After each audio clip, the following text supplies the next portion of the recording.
Paranormal Karen, she's so spooky. Paranormal Karen, funny too.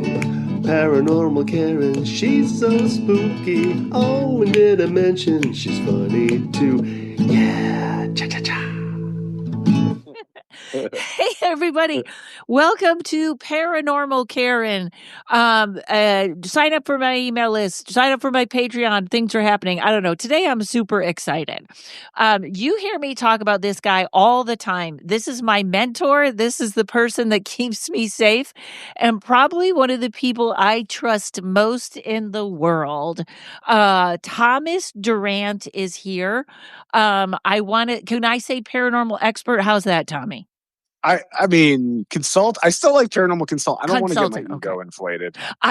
That was one of the first things that you taught me, and I always remember that because when you go on radio shows and stuff, people want to say paranormal expert, and you're like, I don't know that that's a thing. I don't know there is. I'm barely an expert in film and television, and I've been doing that for 20 years. So I mean, I don't know about the paranormal, which I've been doing that longer. But you can't prove any of this, right? Right. You know what, though? This is something that I love about you. And just so you know, people, for joke purposes in my show, he's the demonologist because that's a funnier word than paranormal expert. And that's the highlight of my career, by the way. I have, so, all right, I don't even know where to begin.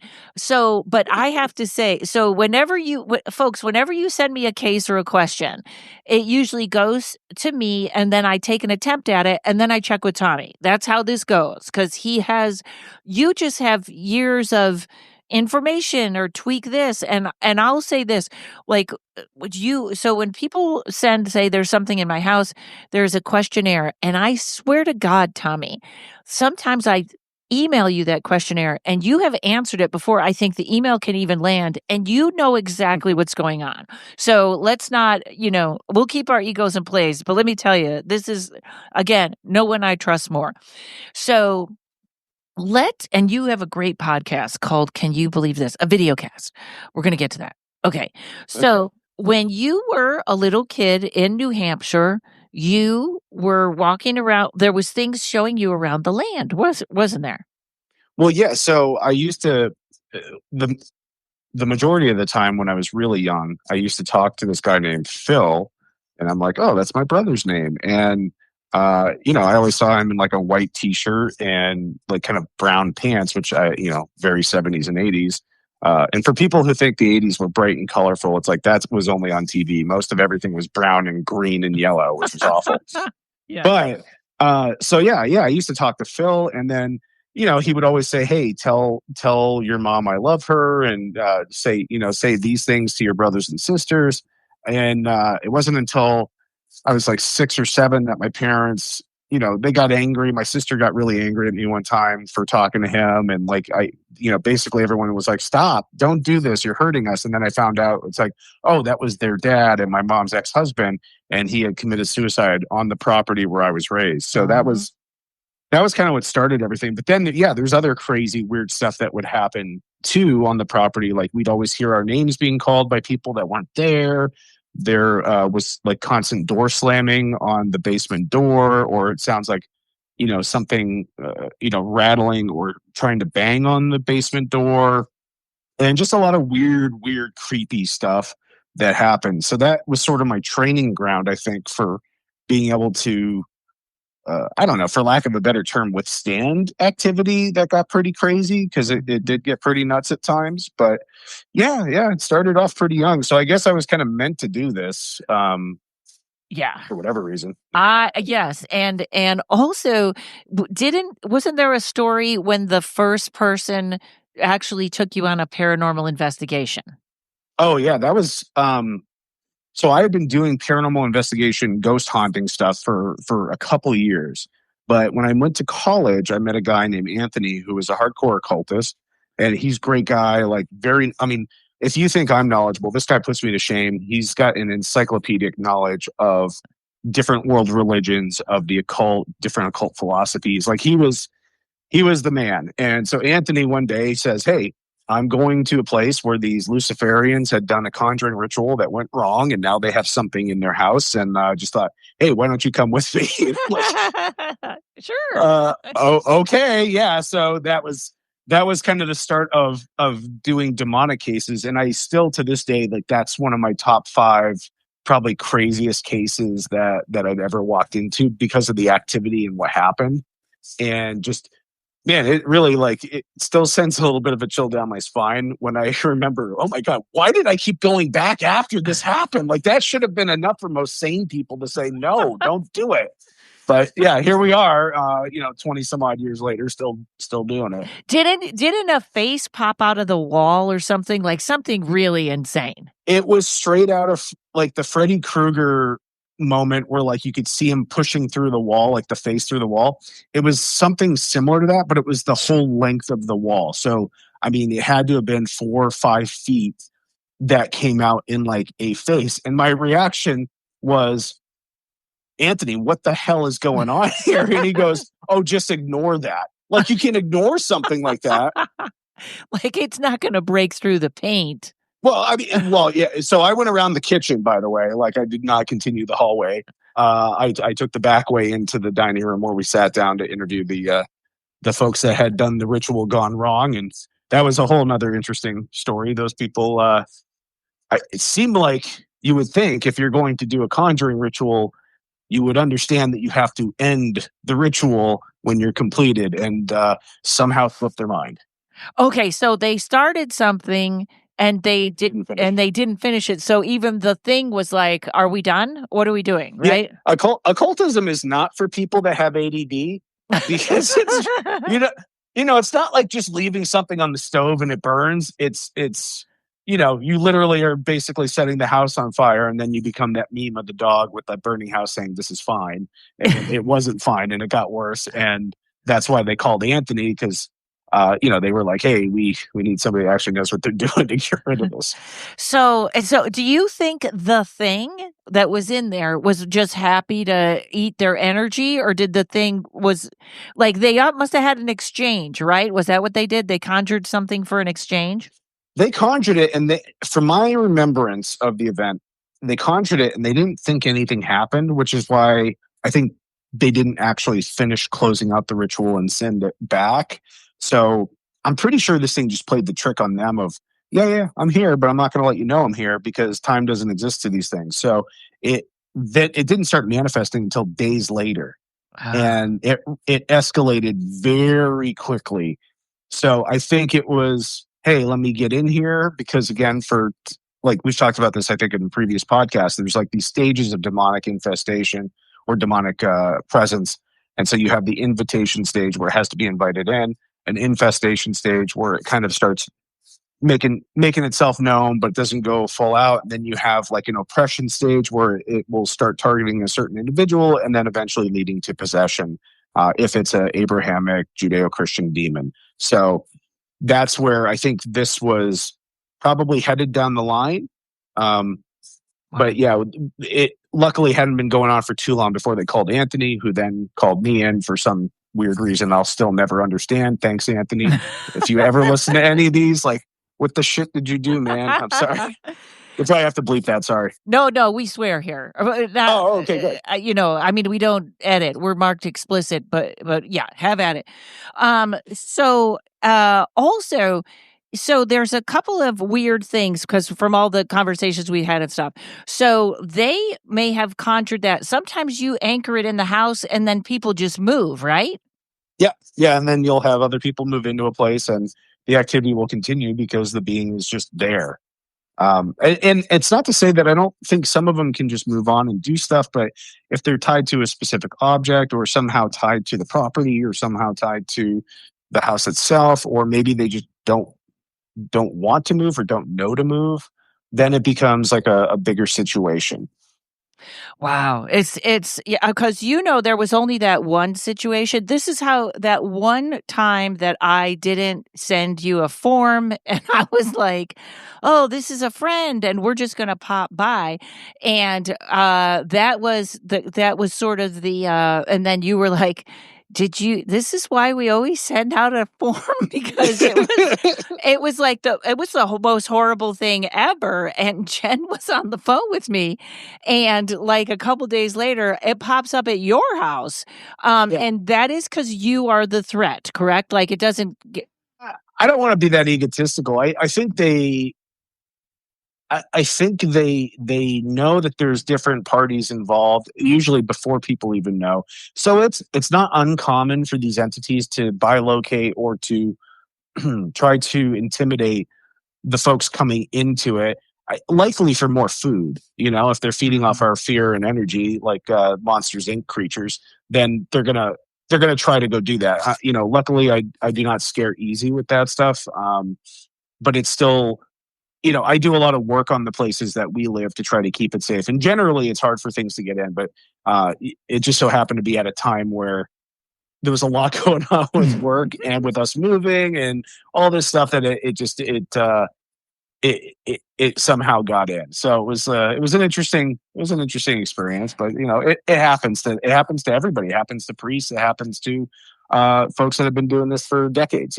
Yeah, and also, I don't think you even knew that I went on that case for a little bit, or you didn't. No. I don't think I told you because I was like, I'm just going to a friend's house, check it out, and I didn't realize. But my other partner, Jamie, that went with me, I talked to her later. I didn't want to call her and scare her, but later she said that I had an awful time getting rid of that, and I was like, why didn't you tell me? But yes, and. Yeah, so I have that lucky protection. I don't know. I'm never gonna dismiss or be. I always say thank you to the protection that I have. That's how I put it. Yeah, and I think it's important to always be. I mean, if you're going to be in this field, it's always good to be vigilant so you know what's going on. But it's really always good to be on upkeep and to constantly do. And you do that. You're very good about okay, I'm going to do my incense burns regularly. I'm going to do my prayers and mantras regularly, and that's what it takes. I think to do this is that dedication and the incorporating it as part of your life as opposed to just a thing you do on the weekends. And that's why a lot of, I think, paranormal investigators run into problems because they're just, I don't want to just say weekend warriors, but essentially it's, oh, we go out and we do our thing. And then I come home after taunting a demon at a location for 6 hours straight. Yeah. And then don't expect anything to happen. But it's well, it does happen. And in fact, one of the YouTube channel videos we did recently was on Satan, but we talked a little bit about demons, and in that the wizard David Long, who's my co-host on that, he told the whole story about a guy who was a paranormal investigator who was going out and pulling a Zach Bagans and yelling at every demon under the sun, and then something tragic happened to them, and the first thought in his head was, oh, this was retribution for that. So you just never know. And again, you're dealing with things that have seen pretty much all of human evolution, and time doesn't exist. So they know us better than we know us. So you really playing a game of cards with somebody who's a true card shark. And also, I saw this somewhere. This sort of would lead back to protection. It was a witch on the internet, and she was saying it's very hard to curse a Muslim because the prayers every day. A dedicated Muslim is very hard to curse them, and I thought that's really just talking about protection, isn't it? Yeah. I mean, if you believe it's just our inner will, then you're constantly reinforcing your inner will to your external protection. If it's some divine force they're calling on, which is a lot of what I believe is we're just conduits for other divine beings at times. So asking for their help and all that is, I think, it's a pretty good practice to get into, as long as you're asking the right things for help and not the wrong things. Right. And also, I feel like with that, it's been such a confusing year as for, I feel like something shifted in 2024. We're doing this in 2024. It's 2025 when y'all are hearing this, but something has shifted very strange that I feel like there is more negativity around, or more people being influenced quickly. I can't tell you the number of people that have had rages and then, Karen, it wasn't even like me. I don't know what happened. So I feel like things are popping on people and popping off more so than before. Does that make any sense? Yeah, I mean, normally this time of year, so when y'all are hearing this, it's obviously the new year, but we're recording this in November. So from Thanksgiving to the end of the year, I would stop doing cases because it seems like things would get less the work we do is less beneficial, and in fact it can actually get worse, and you never want to make it worse for your clients. Then on top of that, it seems like these entities have a little more power, and it's probably because of the day-night cycles and a few other odds and ends and people's emotions.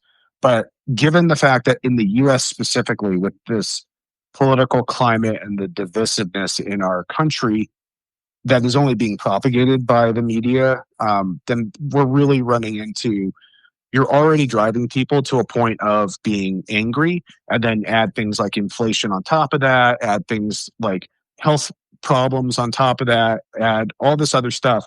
And then you've got a melting pot of anger and negative emotion, which is just the perfect food. So these things can just do less work to pop you off and get you to release more food for them.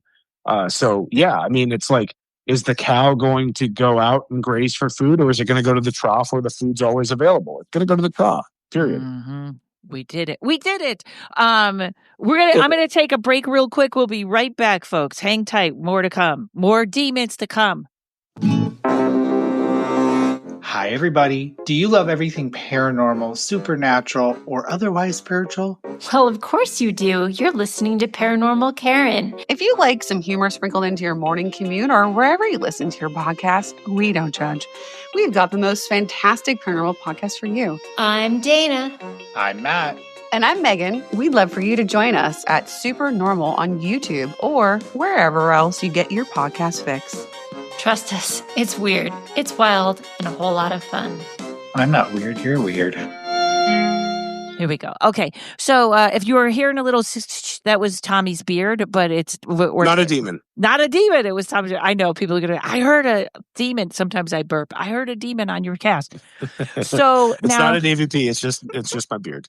Right. So now so when we're not really talking about exorcism, because exorcism is another category that there are special people that do that. Correct? Well, I mean, the rite of exorcism is specifically for Catholics and Catholic priests. I mean, there's different types of ways to get rid of entities, but I would say, if we're talking the rite of exorcism, that's Catholic. Yeah, I have a whole theory about Catholicism and astrology and stuff. I'll hit that in a second. But when someone comes, like you and I had a conversation with another person, someone came to her and had put a curse on her or something, sent something attached to her, and both of you were like, it was Santeria. And you were like, it's easier for someone from that religion to remove that. Is that correct? It almost has to go along the same lines? I feel like it has been more beneficial with dealing. Like, I always look at what we're dealing with. A big part of what you and I do is we assess, right? So it's kind of like diagnosing the problem. Well, are you going to treat cancer the same way as you would treat a flu? No, you treat them differently. And so it's the same thing in my perspective. And not everyone will agree with this, but in my perspective, it's the same thing when you deal with these other entities and energies. It's, where is it coming from? What is it resembling? And how can we look at that belief system to alleviate it? Because, I can tell you about this. We've had a case, our mutual friend, Dave Harvey, who used to do cases with me. He and I were out at a location at an apartment, and we were dealing with an entity, and I was doing my sort of diagnosis problem of like, okay, here, instead of turn the computer off and turn it back on and see if that fixed it, it was like, let me read these different scripts and see what we get a reaction to. And so I was in the middle of reading a Latin script, and we got an EVP at the same time in an old dialect of Hindi that said priestly Latin does not work. Uh-huh. So surprise, wasn't really jiving with the Latin, but it wasn't hurting it. It just was obviously like, I have seen this before, and that is dumb. And so we, that's part of the process, is going through and just going back and forth and listening to what we capture and seeing if there's any video evidence and things of that nature to try and determine what's there. So yeah, I mean, with this case you brought up the other day, it really is like, okay, so it feels like it was done by Santerian practitioners, so we should probably use that as the first go-to to alleviate the problem. Right, if you can find that. Yeah, I mean, depending on where you live, they can be really hard. Well, it's really hard to find the good, true practitioners because they like to be off the radar. But, you can find somebody that can get you to somebody that can then get you to somebody and then find the help you need that way. I would not say that is a belief system where you want to do the Santeria for dummies and try it yourself. Santeria for dummies. I love that. So now the way that people, let's get into how like people can, I don't want to quite say avoid this because there are rules. Like you said, there are rules. Something has to be invited. It doesn't necessarily have to be invited by you. It could be the person that lived there before. So that's not good. Yeah. Okay. Yeah, or somebody putting sicking an entity on you like a dog too. Like, what you were just talking about where somebody cursed or hexed the other person. But I mean, in my mind, it's if we're listening to what the person was telling you and to the impressions that your friend got, then it sounds like this other person had somebody conjure an entity to go attack this other person. So that happens. And that is a dabbler shouldn't be able to do that. You need a really good practitioner to do that. Am I correct? Not always. Not always. The dabblers, depending on the belief system, the dabblers can actually do more harm than good because, their intention is on doing harm. And even if they don't know what they're doing, something could still come out of it. It just may not be exactly what they thought it was, or it may then backfire on them, which it usually does that anyway. So it's kind of one of those things where it's, you don't want to F around and find out. Mm-hmm. Yeah, that's not the way to do that. Okay, got it. It's so funny because a beetle just came in here. And, when you're talking about this stuff, I was going to go, Tommy, are beetles from the devil? Is the devil mad? I'm just kidding.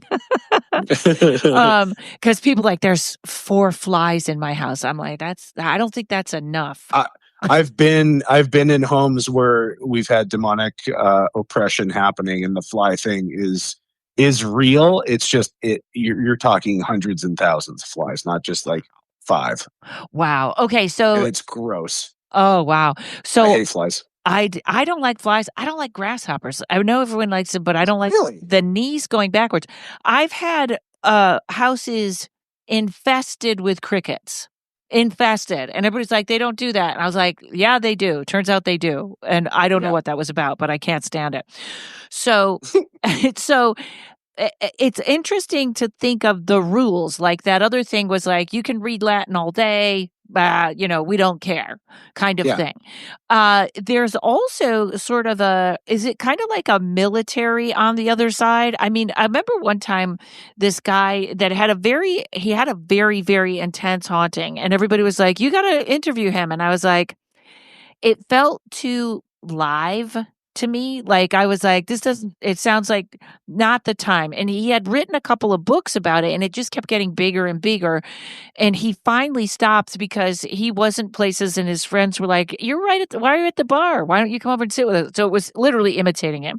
But he had these little, when he would get home, he'd hear scurrying from behind the door, and I think he was a video gamer, and they had videotaped. There were black things coming in and out. Those would be little servitors, correct? I'd be careful with that term because that term is specifically for people that do occultism and chaos magic. Those are thought form manifestations. But I mean, again, it depends on what belief system. Western Hermetic occultism looks at it a lot like it's an army or a ecosystem all its own with the kings and princes and dukes, and like the Goetia I should say the Lesser Key of Solomon is a book that came around, and Aleister Crowley and S.L. McGregor Mathers were 2 occultists that sort of like did their version of it and put it out into the world from an older text. But essentially they've started doing the whole like, it's like a monarchy over there. Maybe it is. I mean, I can't say I would know for sure. It definitely seems like there are chains of command to a degree, like a military, of like things leading to other things or things imitating something bigger that they may be a lesser version of, but it's just really hard to say, Karen, for sure. Yeah, I guess it would be each one, but I think we had this discussion that the little things might be causing chaos and fear, opening for the big thing to come in. Yes, sometimes it's like a precursor, like a tremor before a big earthquake, or so it's like sending in your hunting dogs before you go in there to take out whatever animal you're hunting. So it does seem to have that vibe sometimes, not always. Yeah, interesting. So, are there any other kind of? I mean, I don't know. I don't use hunting dogs, by the way. I don't hunt. So No. just to clarify, I grew up in a hunting family, which is why I know about it. And I worked on a show that was all about hog hunting. Oh, But I would never do that because I love dogs. I have my 2 dogs right here with me. yes, you're animal lovers like us, which everybody knows. Animals are the first sign when something's weird. Courage used to see everything. So when are these rules? Are there actually other rules? Like, can they not say the Lord's Prayer or something like that, or is that kind of movie stuff? I've never come across it personally, but the one thing I always, and I've told you this before, the one thing I've noticed is they can't imitate love. So when I have people say like, hey, if you're in a situation, you're not sure if it's a guide or if it's a, malevolent non-human presence, then I always say, show me love, because there's definitely an emotional thing that we all get when we feel love, and it's different from lust. It's different from sexual arousal or whatever. It's different from just a feeling of somebody putting a hand on. There's a warmth and a smile and a good vibe that just comes with it. And I've noticed that the cases where we're dealing with guides and guardians and things that are meaning to help out, then that feeling of love becomes present for people. But then in other cases, it feels almost molested. What's the word I want to look for?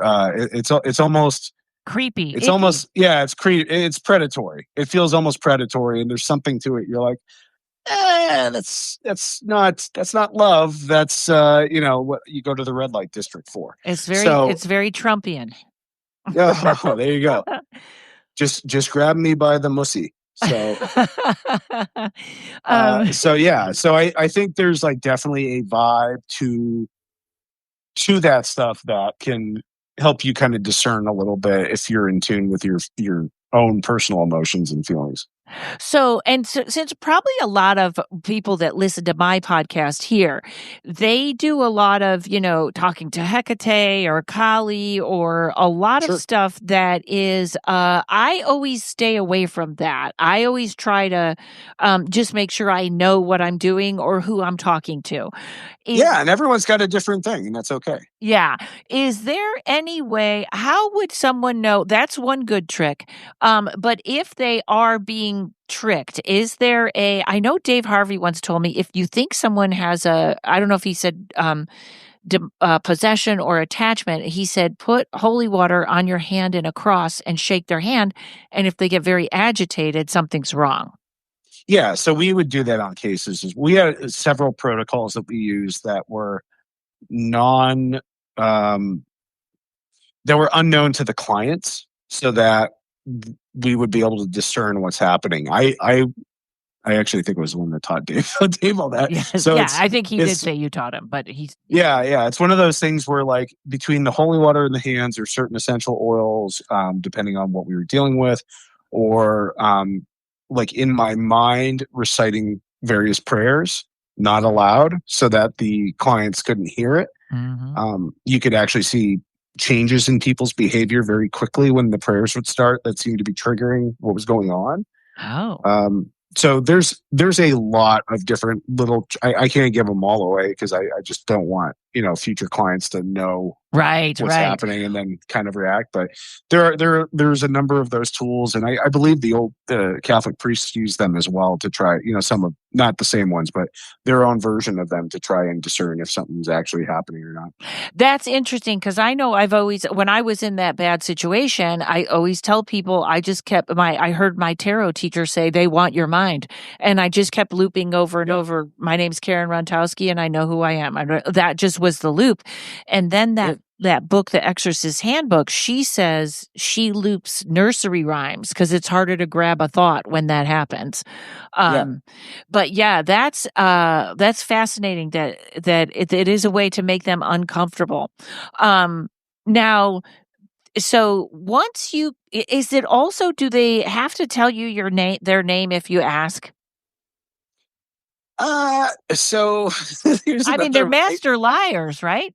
I know I keep doing that weird noise thing, so sorry about all that. Oh, but okay. it's sort of like, I guess that's my brain wanting to think, so it just comes out audibly.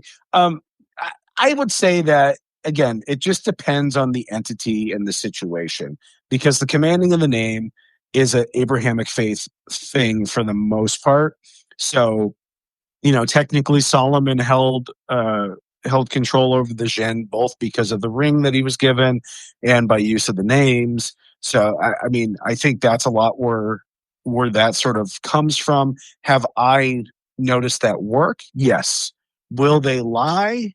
Also, yes. But in those lies, I've always found that there's clues to kind of lead you like a breadcrumb to the correct answer.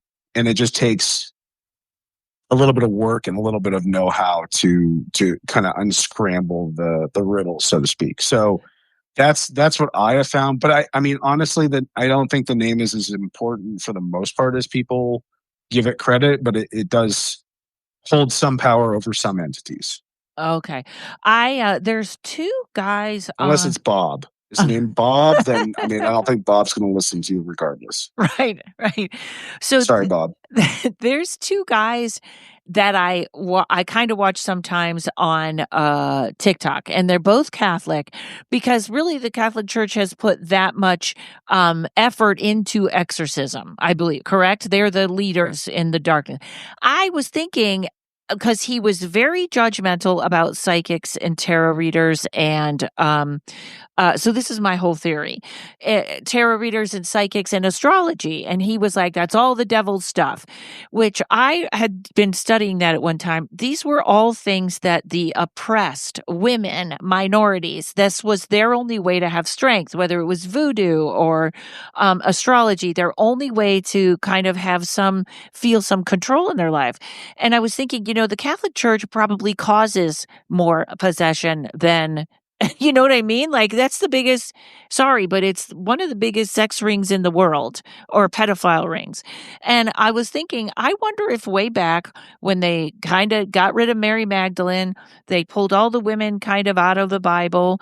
They did all these, like, women can't be priests. I wonder if all that stuff they went like, no, women like this. We're going to put it in, make it Well, bad. It was men too. Like men also held a lot of these beliefs and a lot of these traditions of tarot and astrology and psychic empowerment.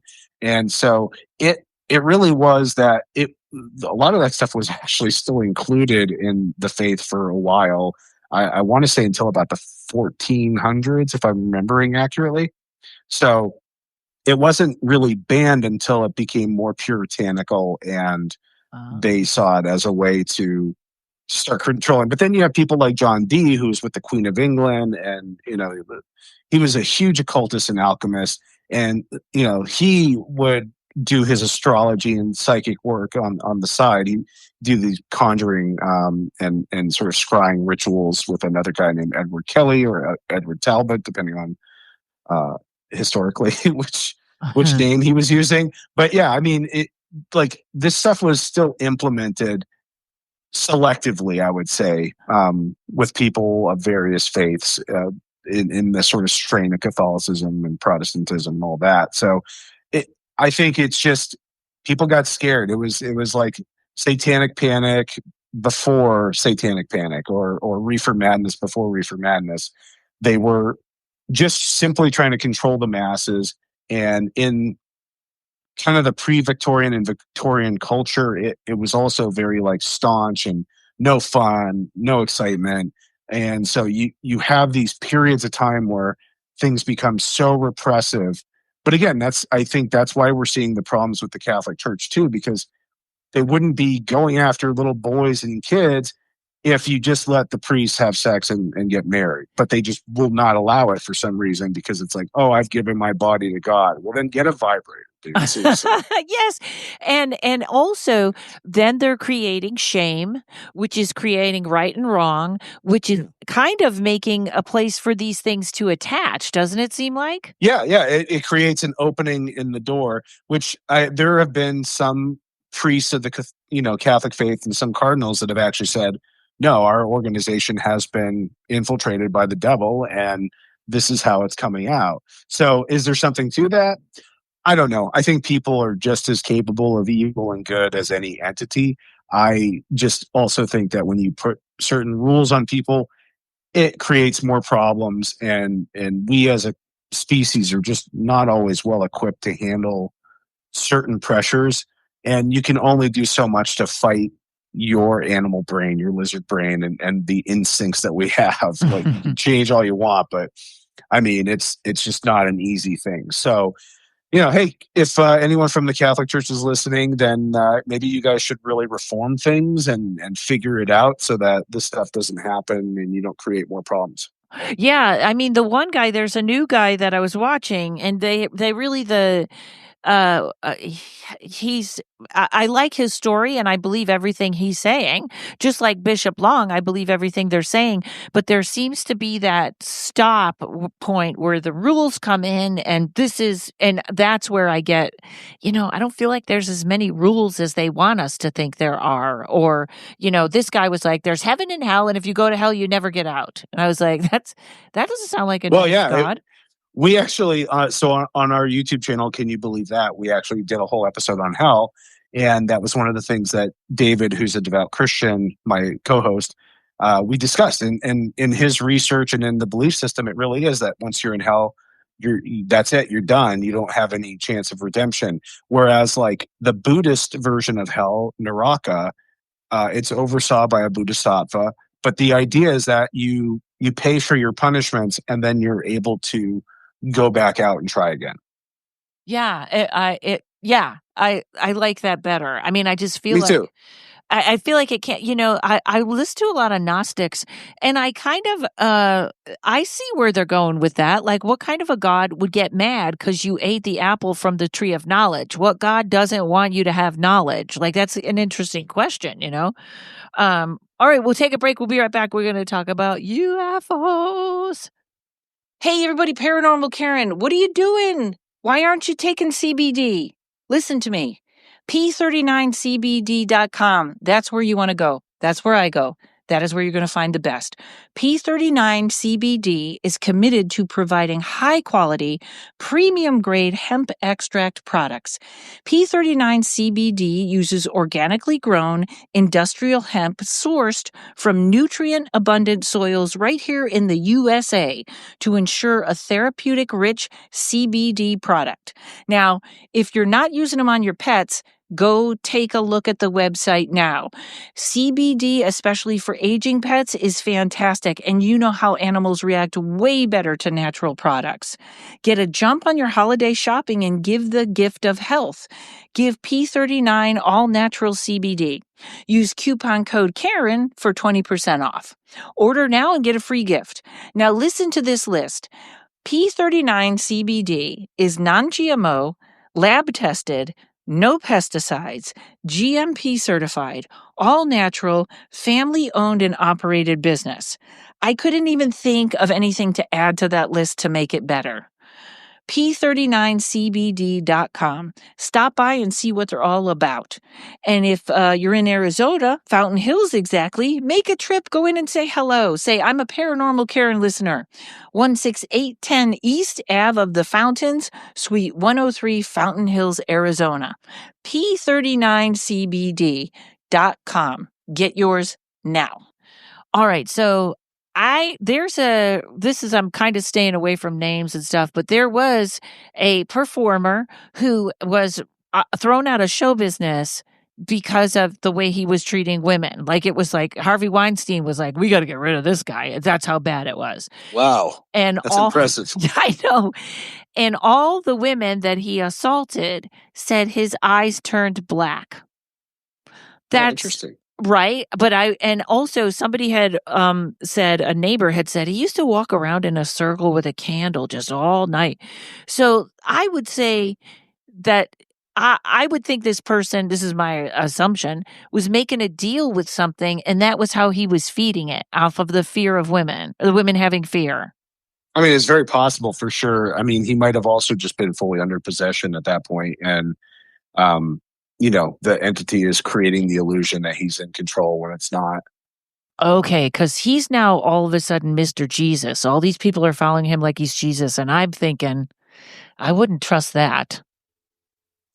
Yeah, hard to say what's going on, but it is very possible. And especially people that do a lot of recreational drugs and hallucinogens, they find themselves open for entities to come in and to do certain things and kind of take over. And it's it can happen to anybody, and it's not, people will say, oh, the entertainment industry is filled with Satanists and evil people. And it's like, well, I've met Satanists that are actually nicer than most Christians I've met. So like, I don't have a problem. Like, if that's your deal, that's your deal. Just don't put it on somebody else.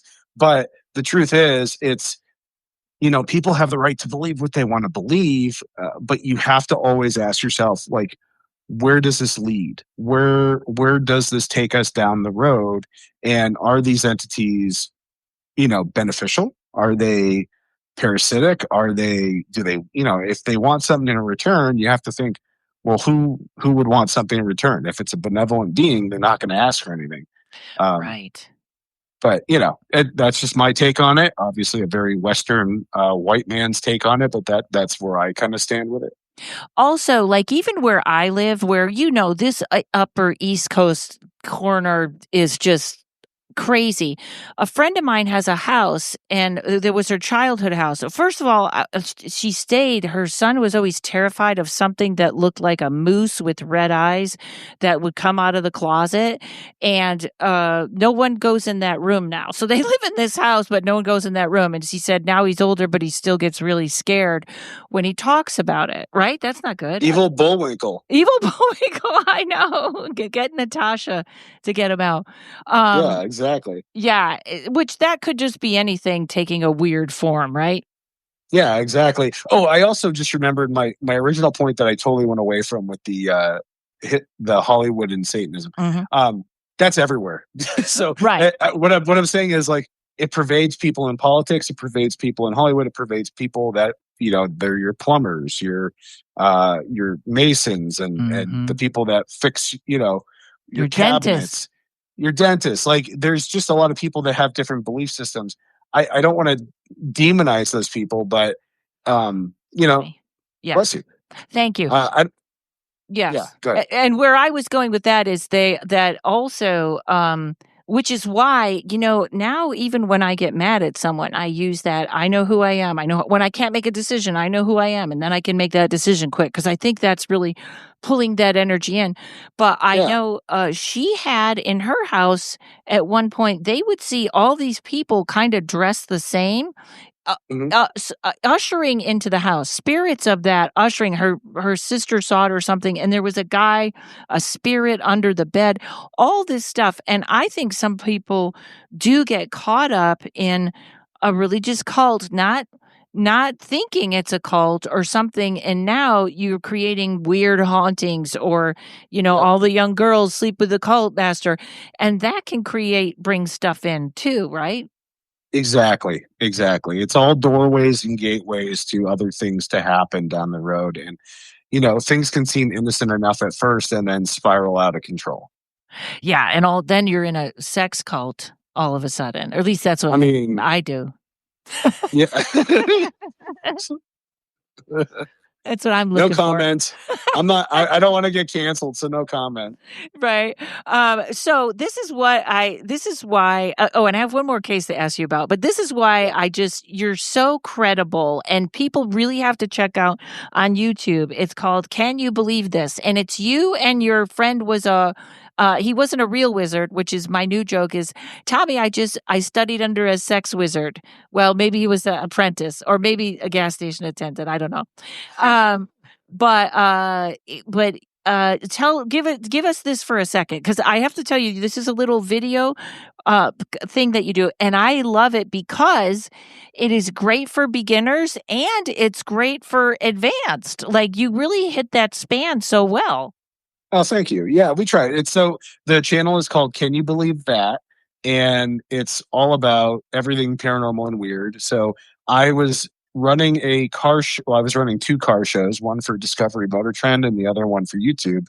And their mechanic was a guy named The Wizard. And I'm like, oh, I like your name. But he's a devout Catholic, or not Catholic, he's a devout Christian and just a very nice man. And the beauty of it, David, the Wizard, is that we can have these conversations where we fundamentally disagree on basic beliefs and religion, but we can still have these good conversations without getting mad, without yelling, without hating each other. And I think the reason we wanted to start the channel, aside from his fascination with what I did in the paranormal, was that we really feel like America needs to heal and people need to start being able to have conversations with people that they don't necessarily agree with. And so that's what we're trying to do. We're trying to have conversations about fundamentally weird and interesting things that, again, because of his belief, because of my belief, we're just on different sides or opposite sides of the coin a lot of times. So it's good. It's good to have friends that you can challenge each other with and try to see if there's a broader perspective to be had, or just be able to agree to disagree. Yes, and it really does have a lot of information passing quickly. Thank you for that. I can't stand so it just happens fast. It's interesting. It's great to look at. Oh, thank you. Yeah, so everybody check that out. Can you believe that? That's it. I said this. It's been a long day, and you flew home last night. So I got home at midnight. It was great. Right. Oh, I drove last night. The whole gig was a total of 7 hours. It was 2 hours north in deer-filled. I've never seen so many deer. We were trying not to hit the deer, but we escaped a snowstorm. Oh, good. Yes. So I think I heard this from Dave. You and Dave had a case of a guy that was waking up. All these spirits were all of a sudden in his house. And I'll tell the story and then you can comment on it, because it's just dumb for me to tell it and then ask you to tell. But he said all of a sudden there were spirits in his house and they were like, my kids live at this address and can you fix this? Like, it was so like undeniable. And he would go and the kids would be, and he said that you found out later the guy had used a symbol of voodoo art that he didn't know was to open a portal or something. Do you remember this? No, that's the funny part. Dave will remember every single case we did. And for me, I'm like, I have no idea what you're talking about, Dave. I don't remember. But we did so many cases. There was a point where I was doing 3 or 4 cases a week. Wow. And juggling all the case management with Dave during that time as well, while working my full-time job in television. So I don't know what the hell I was doing. I must have been like, I didn't drink Red Bull, but I mean, I drink coffee all the time. So it can't be that, but like, I must have been doing some sort of steroids or something to keep me awake all the time. Cause I don't know how I got through all that. How were there that many cases at that time? Because I get cases from people. So it wasn't that people were going on a website for a team I was on. It was literally all other the teams paranormal I interact with were like, hey, we've got this going on. It's a little beyond our scope of what we're comfortable with. Can you come in?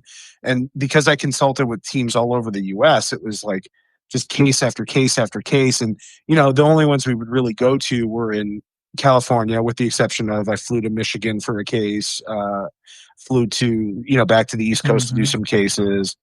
I don't remember. There's somewhere else I went to. Flew to the South for a case. But a lot of it was, the actual going out was in California, but unfortunately there were enough cases to keep us pretty busy, really, because you're living in the desert, which, I mean, historically from the old texts, the deserts were where these things lived. So it's kind of like we invaded all their homelands. But it wasn't always just the same type of thing. I mean, there were cases where people bought haunted objects. There were cases where people brought stuff from overseas and had fairy folk, which I didn't even believe in at the time until we had the case. And then there's cases of just people doing conjurings or inadvertently, pull out a Ouija board. Let's talk to something. Oh, it's not grandma. That kind of. Right. And you know what else? Like people that don't know Fae can actually steal children, but you can't count on it. You have to. Yeah. Unfortunately, You can leave your children out all night. They won't always take them. I mean, the changeling might be better because they'll probably eat less. Yes, exactly. I wonder too if that was in the burst of where paranormal really hit, ghost hunters really hit, and people really got like occult was a little bit quiet. It kind of blew up, didn't it? Yeah, I mean, we had basically from 2000. Oh God, I moved there in 2005, did a couple of cases, was consulting on stuff back east, and then I started meeting people in SoCal. So like I started getting really busy from 2007 all the way until, basically until we left 2017. It was pretty, Wow. So 10 straight years of like going in very heavy and doing a lot of stuff. I had to learn the hard way that you can't do that many cases at once because there can be sort of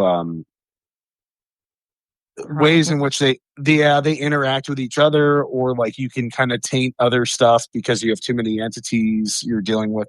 So I started backing it off in probably about 2012, 2013. I started like easing back on the number that we would do at a time, but I was still like trying to email everybody back and give teams like things that people could do.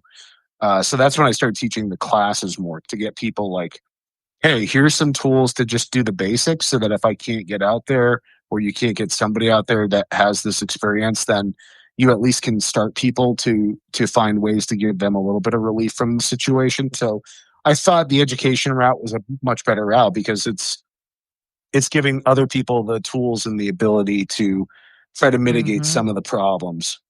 And also, by the way, folks, Tommy and I did a spiritual protection class, which is on my website, and you can get it for free. Use the coupon code Stay Safe, all capital letters, all one word.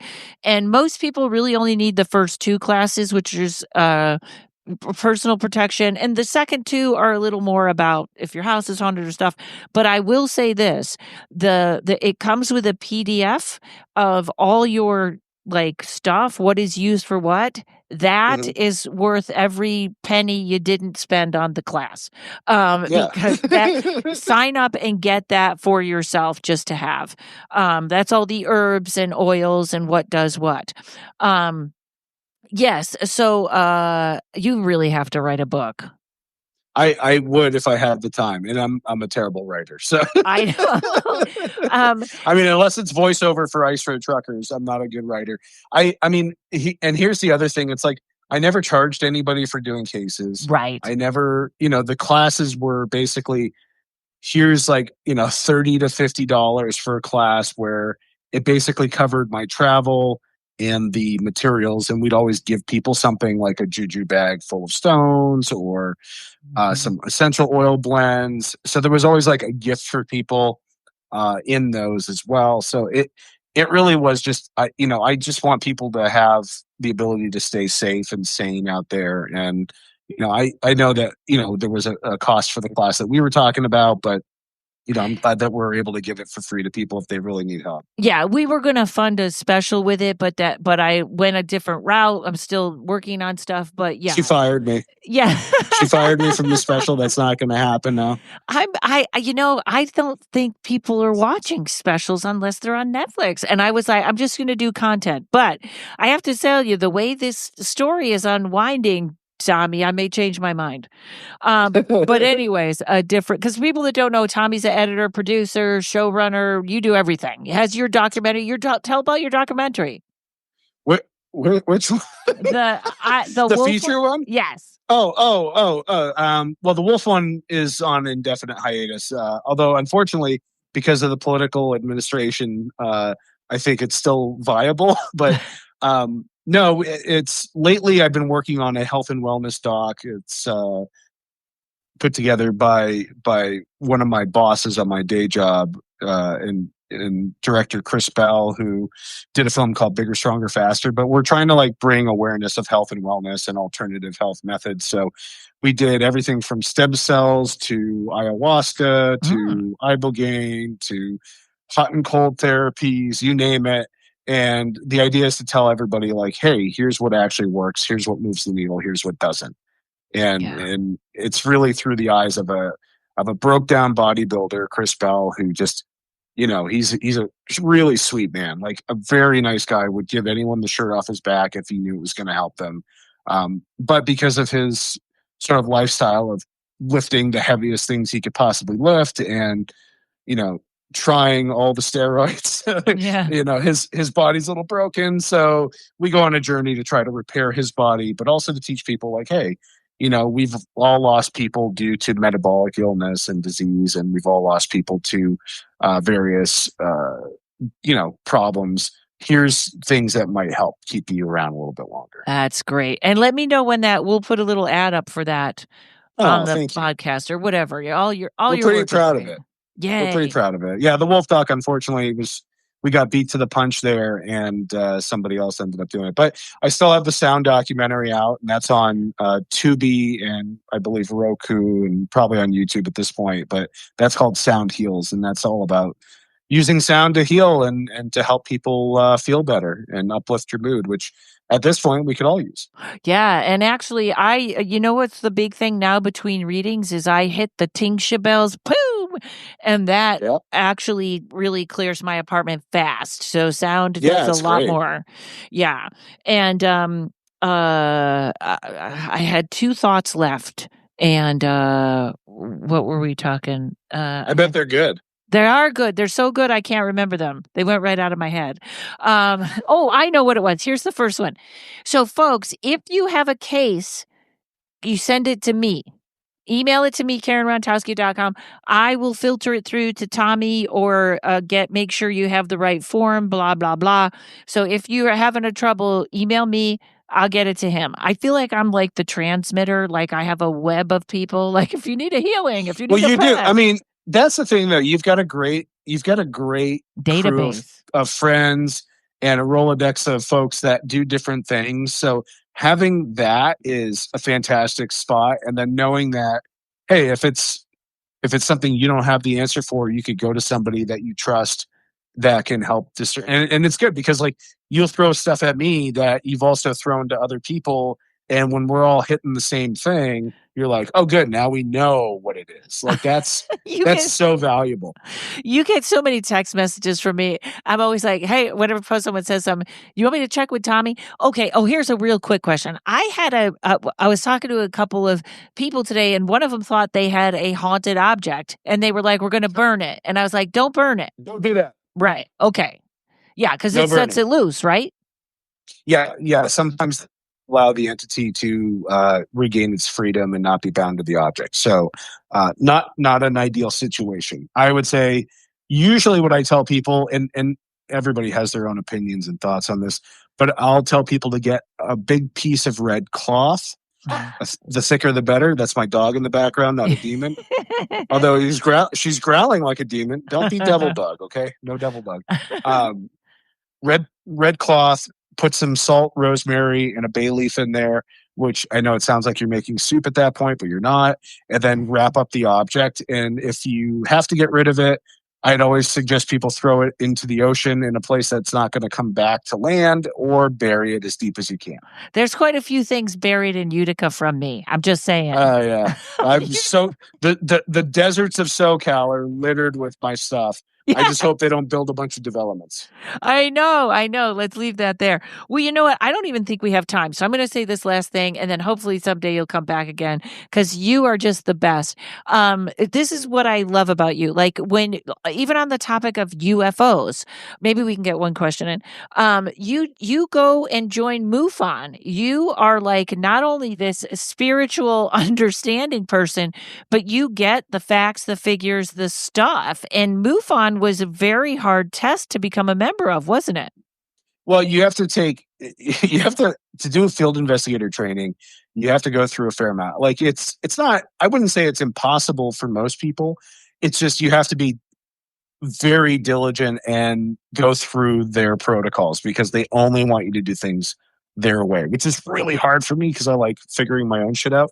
But, it was a good experiment. I was over there for about 2 years, 2.5 years as a field investigator.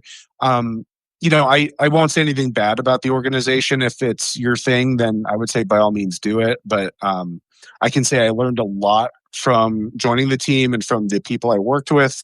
It just was not for me. So right, but you got the background. You got the, you know what I mean? You were like, I got to learn this. You go learn it all. You take in information, fantastic. Information goes right through me. I even forgot about the red cloth. And I was like, plenty of things are in my house wrapped in red. Oh, yeah. Well, you know what? We'll do the UFOs another time because also when we're taping this, they just announced, they're in the water. We know they're in the water. And it's like, I'm sure by the time this comes out, there's going to either have been a sighting of them or something or whatever. There'll be more.